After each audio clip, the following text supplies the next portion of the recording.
Welcome to the next installment of the Train Vicar. Today I want to talk about seeing those places or seeing something fulfilled that we only read about, heard about, something like that. And of course I want to start with railways. Well, when I came to New Zealand, I didn't know much about railways here. The first trains that I saw were the suburban trains that on the West Auckland line going to, well, the North Auckland line going to West Auckland. They weren't that exciting. One of the first things, though, that my mother gave me was to give me this book here, which is called The Railways of New Zealand, A Journey Through History. It was a really good introduction to New Zealand railways at that time. So as I read through it, I got more and more familiar with the railways in New Zealand, and I read other books as well. So there were a few things that I was particularly fascinated about. One of them, as I went through it, it was the Midland Line, because it somehow was more of, what I knew from Europe, and the mountain railways I so liked. So in particular, here is a lot of about the KB, the strongest engine, the most powerful steam engine in New Zealand. Then there are photos of trains amid the mountains and alongside the rivers like this here, which were quite fascinating. And I mean, also for me, at the time, it was the place where I really saw, that was in the early 1990s, where there were photos of electrics that reminded me somehow of Switzerland. Not quite like it, but close enough. Electric trains. Here we are in Arthur's Pass. Well, we came to New Zealand just after this book was published. I think it was published in 1992 or 1991.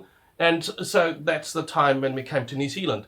We moved down to the South Island in the middle of the 1990s, a few years later. But I did not get to Arthur's Pass until the year 2000. And of course, the EO electrics went out of service in 1996 to be replaced by diesel engines and fans through the Otira tunnel. Well, we only passed through there in 2000, but it was already a joy seeing the railway line that I had read about so much in real life. Well, and then in 2005 it was until I really went to Arthur's Pass again. So first of all, I saw the heavy coal trains being hauled up Cass Bank, which I had read so often about and seen so many pictures of. I then saw the Transalpine coming out of the Otira tunnel into Arthur's Pass among the mountain scenery, the beech forest there. And later on, I also did some tramping around Arthur's Pass and looked down upon the trains in the valley there, the Waimakariri Valley. I also then saw the railway station, Arthur's Pass railway station, which is so characteristic in its sort of alpine form. And all that, it was so fascinating to me because I had read about it in so many ways, had seen pictures and so on. And then here it was in real life. And it was just amazing to me. Then I went also and looked at the Waimakariri Gorge, this time from the north side, so that's from near the Oxford Forest, and took pictures across the Waimakariri Gorge to near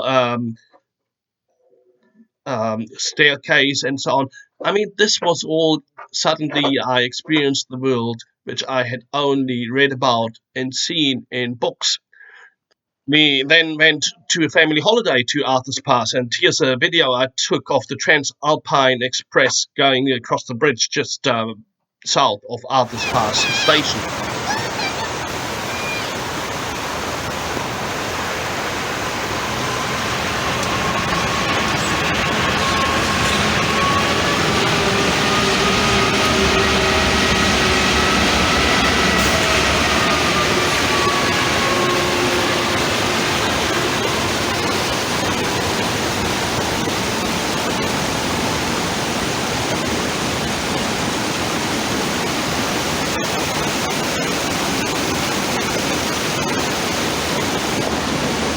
there was a similar sense of seeing what I had only heard and read about when I went to Israel the first time.